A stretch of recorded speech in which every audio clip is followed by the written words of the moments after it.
Hi hello ನಮಸ್ತೆ, welcome back to my channel. ಇವತ್ತು ನಂದು ವೀಸಾ ಮೆಡಿಕಲ್ ಟೆಸ್ಟ್ ಡೇ ಇತ್ತು. ಬೆಳಿಗ್ಗೆ ಎದ್ದು ರೆಡಿ ಆದ್ವಿ. ಪ್ರದೀಪ್ ಡಾಕ್ಯುಮೆಂಟ್ಸ್ ಎಲ್ಲ ಚೆಕ್ ಮಾಡ್ತಿದ್ರು. ಪಾಸ್ಪೋರ್ಟ್ ಇದೆಯಾ, ವೀಸಾ ಕಾಪಿ ಇದೆಯಾ, ಅಪ್ಲಿಕೇಶನ್ ಇದೆಯಾ ಎಲ್ಲ ಕನ್ಫರ್ಮ್ ಮಾಡಿಕೊಂಡು ಫಸ್ಟ್ ತಿಂಡಿ ಮಾಡ್ಕೊಂಡ್ವಿ. ಯಾಕಂದ್ರೆ ಮೆಡಿಕಲ್ ಟೆಸ್ಟ್ಗೆ ಎಂಟಿ ಸ್ಟಮಕ್ ಬೇಕು ಅಂತ ಅವ್ರೇನು ಹೇಳಿರಲಿಲ್ಲ. ಅದಕ್ಕೆ ಕಂಫರ್ಟಬಲ್ ಆಗಿ ಬ್ರೇಕ್ಫಾಸ್ಟ್ ಮಾಡಿ ಸೆಂಟರ್ಗೆ ಹೊರಟ್ವಿ.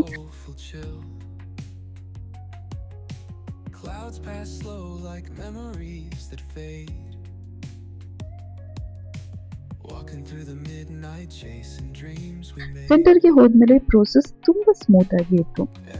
ಆಕ್ಚುಲಿ ಎಂಟ್ರಿಯಲ್ಲೇ ಎಲ್ಲ ಡಾಕ್ಯುಮೆಂಟ್ಸ್ನ ಅವರು ವೆರಿಫೈ ಮಾಡಿದ್ರು.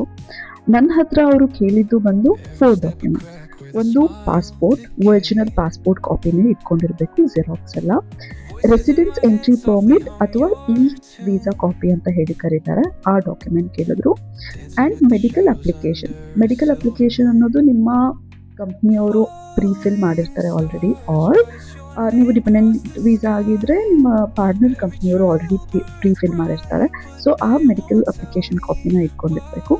ಆ್ಯಂಡ್ ಇದಿಷ್ಟು ಡಾಕ್ಯುಮೆಂಟ್ ವೆರಿಫೈ ಮಾಡಾದ್ಮೇಲೆ ಅವರು ಒಂದು ಟೋಕನ್, ಮೆಡಿಕಲ್ ಟೆಸ್ಟ್ ರಿಸೀಪ್ಟ್ ಅಂತ ಕರೀತಾರೆ, ಅದು ಕೂಡ ನೀವು ಇಟ್ಕೊಂಡಿರ್ಬೇಕು. ಡಾಕ್ಯುಮೆಂಟ್ ವೆರಿಫಿಕೇಶನ್ ಆದಮೇಲೆ ಡೈರೆಕ್ಟ್ ಬ್ಲಡ್ ಟೆಸ್ಟ್ಗೆ ಕಳಿಸಿದ್ರು. ಅದು ಈಸಿ ಇತ್ತು, ತುಂಬ ಕ್ವಿಕ್ಕಾಗಾಯಿತು. ಅದಾದಮೇಲೆ ಚೆಸ್ಟ್ ಎಕ್ಸ್ರೇಗೆ ಕಳಿಸಿದ್ರು. ಅಲ್ಲಿ ಇಂಪಾರ್ಟೆಂಟ್ ಕ್ವೆಶ್ಚನ್ ಕೇಳಿದ್ರು ಎಕ್ಸ್ರೇ ಮಾಡೋಕ್ಕೂ ಮುಂಚೆನೇ, ಆರ್ ಯು ಪ್ರೆಗ್ನೆಂಟ್ ಅಂತ. ಯಾಕೆಂದರೆ ಪ್ರೆಗ್ನೆಂಟ್ ಇರೋರಿಗೆ ಎಕ್ಸ್ರೇ ಮಾಡಲ್ಲ, ಅದಕ್ಕೆ ಆದಂಥ ಬೇರೆ ಪ್ರೊಸೀಜರ್ ಇರುತ್ತೆ. ಸೊ ಅದಕ್ಕೆ ಪ್ರೆಗ್ನೆಂಟ್ ಇದ್ದರೆ, ಅಕಸ್ಮಾತ್ ಡೌಟ್ ಇದ್ದರೆ ಮೆಡಿಕಲ್ ಸ್ಟಾಫ್ಗೆ ಇನ್ಫಾರ್ಮ್ ಮಾಡೋದು ಬೆಟರ್. ಸೊ ಎರಡೇ ಇದ್ದಿದ್ದು ಟೆಸ್ಟು, ಬ್ಲಡ್ ಟೆಸ್ಟು ಮತ್ತು ಎಕ್ಸ್ರೇ ಟೆಸ್ಟ್ ಅಷ್ಟೇ. ನಾನು ಅಂದ್ಕೊಂಡಿದ್ದಕ್ಕಿಂತ ಪ್ರೋಸೆಸ್ ತುಂಬ ಕಡಿಮೆನೇ ಇತ್ತು.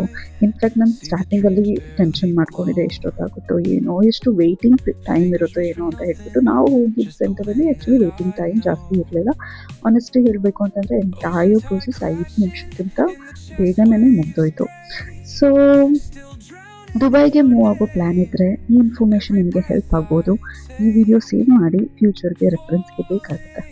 ಮತ್ತು Dubai life, visa process, house hunting ಮತ್ತು ರಿಯಲ್ ಎಕ್ಸ್ಪ್ಯಾಟ್ ಜರ್ನಿ ಕಾಂಟೆಂಟ್ ಬೇಕಿದೆ. ಗೊತ್ತಲ್ಲ ಏನು ಮಾಡಬೇಕು ಅಂತ.